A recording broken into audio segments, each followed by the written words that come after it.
मैंने कहा कि 2007 के चुनाव में सोनिया गांधी ने आप पर एक इल्ज़ाम लगाया मौत का सौदागर, और उन्होंने 2002 की एक तरह से याद दिलाई। किस तरह से आप देखते हैं जब कांग्रेस ये आप पर कहता है, इस बार नहीं कह रहा लेकिन राष्ट्रीय स्तर पर अभी भी आपको इस तरह की एक तरह से क्रिटिसिज्म होती है आपकी या टारगेटिंग होती है, किस तरह से आप देखते हैं? मैं राजदीप सरकार को शुभकामनाएं देता हूं कि वो पिछले 10 साल से इस मुद्दे के भरोसे जी रहे हैं।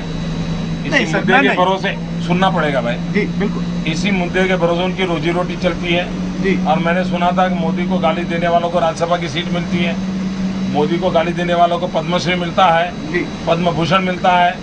तो मेरी राजदीप सरदेसाई को शुभकामना है कि आप अपना ये अभियान जारी रखिए और आप भी ऐसे मित्रों की मदद से राज्यसभा में पहुंच जाइए। आप भी ऐसे मित्रों की मदद से पद्मश्री पद्म भूषण कुछ प्राप्त कीजिए।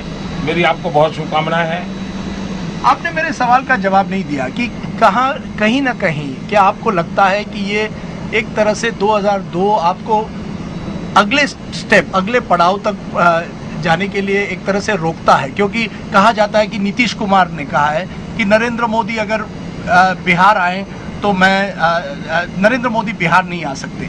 कहीं ना कहीं 2002 एक तरह से आपकी जो राजनीतिक करियर में अभी तक एक रुकावट है या नहीं? राजदीप सरदेसाई, आपके पास आपकी चैनल है, 24 घंटा चैनल है, आप घंटों तक डिबेट चलाइए। मेरी आपको शुभकामनाएं हैं। नहीं, आप बिहार जाएंगे? कभी स्थान आयु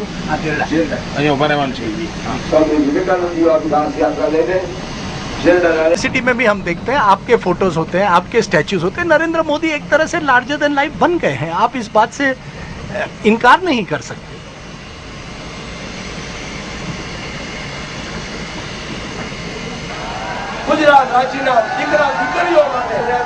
एक तरह से हर तरफ हम देखते हैं नरेंद्र मोदी। एक गुजरात में जहां जाओ आपके पोस्टर लगे हुए थे। यही वजह है, कुछ लोग कहते हैं कि नरेंद्र मोदी अपनी इमेज बढ़ा रहे हैं, अपनी प्रोफाइल बढ़ा रहे हैं। जो पुराने नेता हैं वो किनारे नेता जो अब छोड़ कर गए, केशु भाई वगैरह, क्या कहना चाहेंगे आज उनको? कुछ कहना चाहेंगे या वो एक पुराना फॉरगॉटन चैप्टर है?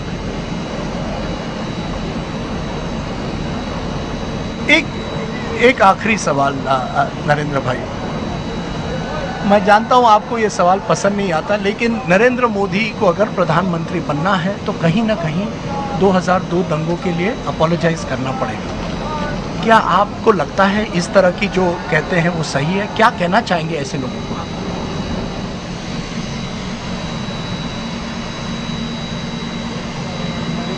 बहुत बहुत धन्यवाद भैया, काफी विस्तार से आपको लेकिन आप उस सवाल का नहीं देंगे? क्योंकि मैं आपका बहुत बहुत आभारी हूँ। तो आप उस सवाल का नहीं जवाब देना चाहेंगे आज इस समय?